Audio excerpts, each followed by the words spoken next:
Alors moi c'est Quentin Chevalier, j'ai 24 ans et je suis venu ici surtout pour rencontrer des gens puis voir les différents projets qui existent déjà en Ardèche.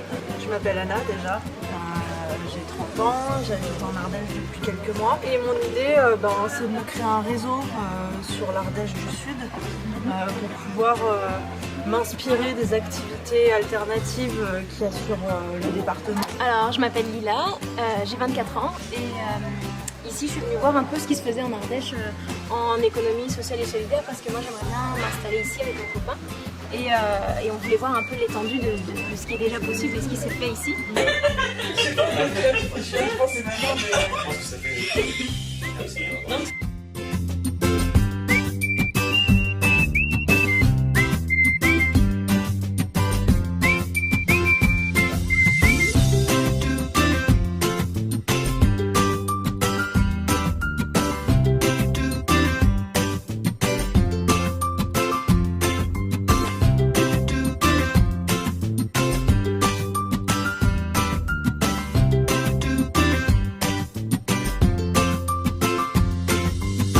Moi je cueille et je transforme les fruits qui seraient restés sur les arbres. D'accord.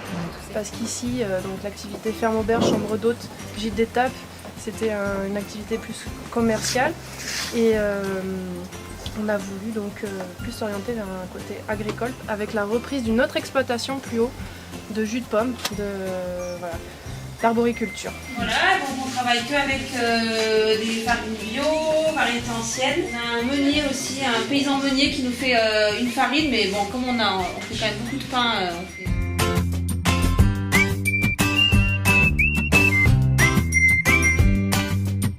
Alors, le parcours de 3 jours de découverte de l'ESS en Sud-Ardèche, c'était hyper riche, très dense.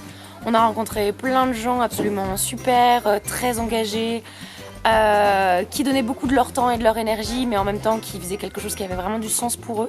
Donc c'était très inspirant. Donc je suis très satisfaite de cette formation ESS, qui a duré 3 jours et qui nous a permis de rencontrer différents acteurs du territoire. Et c'était vraiment bien de voir que il y a des initiatives qui fonctionnent et qui se montent. C'est hyper dynamique, c'est très dur parce que c'est des métiers de passion, donc ça demande beaucoup de temps. On ne gagne pas forcément l'argent qu'il faut, mais à la fois justement on fait vivre un territoire.